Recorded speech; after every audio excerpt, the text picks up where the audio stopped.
சீடர்கள் சொகுசாக தங்களுடைய இடங்களிலே படுத்துக் கொண்டும் அரட்டை அடித்துக் கொண்டும் ஒருவரோடு ஒருவர் பேசிக்கொண்டும் இருந்த அந்த சூழ்நிலையிலே நாம் வெளிப்புறமாக சுத்தமா இருக்கிறோம், நம்முடைய உட்புறம் எப்படி இருக்கிறது?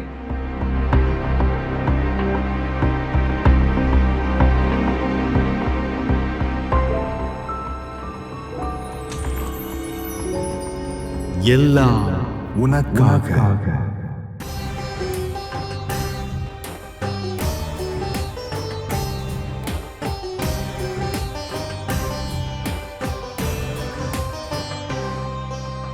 ஆயத்தமாவோம் வா, தினமாயத்தமாவோம் வா, உள்ளத்தை திறப்போம் வா, நம் சிந்தனை தெளிவோம் வா. 40 நாளில் மாற்றம் துவங்க ஆராய்ந்தறிவோம் வா. இந்த 40 நாளில் மாற்றம் துவங்க ஆராய்ந்திடுவோம் வா. நல்வழியை தேர்ந்தேவா, இறை வார்த்தையில் நடப்போம் வா. ஆயத்தமாவோம் வா, தினமாயத்தமாவோம் வா.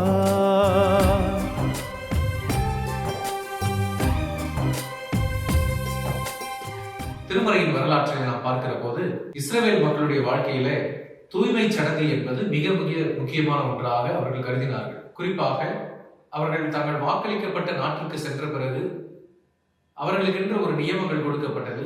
அவருடைய வழிபாடு முறைமைகளிலே ஒரு நியமங்கள் கொடுக்கப்பட்டது. தலைமை குருக்கள் பரிசுத்த ஸ்தலத்துக்கு செல்லுகிற போது தங்களை சுத்தப்படுத்திக் கொண்டு அவர்கள் செல்ல வேண்டும் என்பது அந்த நியமம். விடுதலை பயண நூலிலே 30ஆம் அத்தியாயம் 19 முதல் 22 திருமொழிகளை நாம் பார்க்கிற போது ஆரோனும் அவரது புதல்வர்களும் பரிசுத்த இடத்திற்கு செல்வதற்கு முன்பாக தங்களை தாங்களே அவர்கள் கழுவிக்கொள்ள வேண்டும், அந்த பாத்திரத்தில் இருக்கின்ற தண்ணீரை கொண்டு அவர்கள் கழுவிக்கொள்ள வேண்டும் என்ற ஒரு கட்டளையாக அவர்களுக்கு கொடுக்கப்பட்டது. ஆகவே பழைய ஏற்பாட்டிலிருந்து தொடங்குகின்ற கழுவுகின்ற பாத்திரத்தினுடைய முக்கியத்துவம் இயேசு கிறிஸ்துவனுடைய பாடுகளிலே அது முழுமை பெறுவதாக நாம் உணர்கிறோம். 2 இடங்களிலே இது பயன்படுத்தப்படுகிறது. ஒன்று, யோவான் 13ஆம் அதிகாரத்துல நாம் பார்க்கிற போது இயேசு கிறிஸ்து அந்த மேல் வீட்டு அறையிலே தன்னுடைய சீடர்களோடு இறுதி உணவை அவர் நடத்துகிற போது தானே முன் வந்து தன்னுடைய மேற்கச்சை எடுத்து இடுப்பில் கட்டிக்கொண்டு ஒரு துண்டை எடுத்து அந்த பாத்திரத்தில் இருக்கின்ற தண்ணீரை எடுத்து சீடர்களுடைய கால்களை கழுவுகிற ஒரு நிகழ்வையும் நாம் பார்க்கின்றோம்.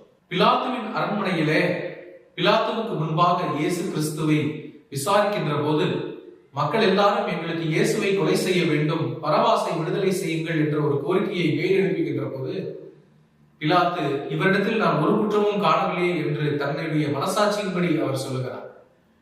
அதோடு மட்டுமன்றி தன்னுடைய மனைவி இவரை ஒன்றும் செய்யாதீர்கள் என்று சொன்ன போதும் பிலாத்து ஒரு மனக்கலக்கம் அடைந்து இயேசுவின் மீது தீர்ப்பு சொல்லுவதற்கு பயந்து தன்னுடைய கைகளை கழுவிக்கொண்டு அவன் நழுவி செல்லுகிறதை நாம் பார்க்கின்றோம். இந்த 2 விதமான சூழல்களிலே நாம் பார்க்கிற போது பிலாத்துவின் அருகில் இருந்த அந்த கழுவுகின்ற பாத்திரம் வாழ்வை மறுதளிக்கக்கூடிய ஒன்றாக இருந்தது. ஆனால் இயேசுவினுடைய கரங்களில் அருகில் இருந்த இந்த கழுவுகின்ற பாத்திரமானது நாம் எப்படி வாழ வேண்டும் என்று சொல்லக்கூடிய ஒரு முன்மாதிரியாக அமைந்ததை நாம் பார்க்கின்றோம். அன்புக்குரியவர்களே, இந்த கழுவுகின்ற பாத்திரம் இந்த தவக்காலத்திலே நமக்கு சொல்லுகின்ற செய்தி என்ன? பிலாத்துவினுடைய கரங்களிலே இருந்த அந்த கழுவுகின்ற பாத்திரம் நமக்கு கொடுக்கப்பட்ட பொறுப்புகளில் இருந்து நாம் விலகிச் செல்வதற்கு ஒரு காரணியாக பயன்படுத்தப்படுகிறது.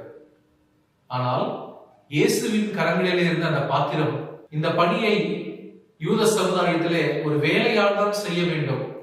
அந்த மேல் வீட்டறையிலே யாரும் செய்ய இயலாத சூழ்நிலையிலே சீடர்கள் சொகுசாக தங்களுடைய இடங்களிலே படுத்துக் கொண்டும் அரட்டை அடித்துக் கொண்டும் ஒருவரோடு ஒருவர் பேசிக்கொண்டும் இருந்த அந்த சூழ்நிலையிலே இயேசு தாமாக முன்வந்து தன்னுடைய மேல் சட்டையை எடுத்து இடுப்பில் கட்டி அவர்களுடைய கால்களை கழுவ தொடங்குகிறார்.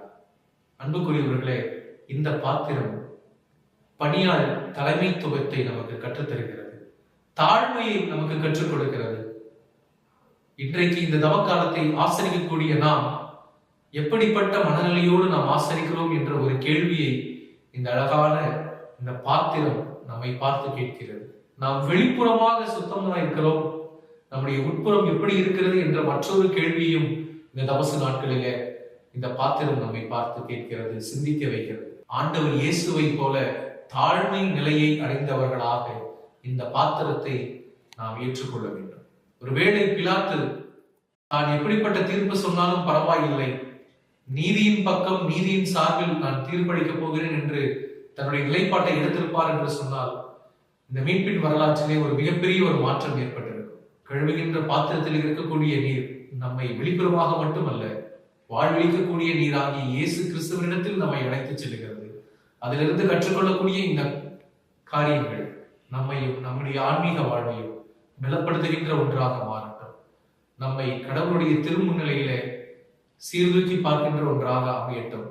ஆண்டவரோடு ஒப்புரவாகவும் பிறருக்கு பயனளிக்கக்கூடிய ஒரு வாழ்வை வாழவும், நீதியின் பக்கம் நிற்கக்கூடிய ஒரு வாழ்வை வாழவும் கர்த்தர் இந்த கழுவுகின்ற பாத்திரத்தின் வழியாய் நம்மோடு பேசுகிறார். அதை உணர்ந்தவர்களாய் செயல்படுவோம்.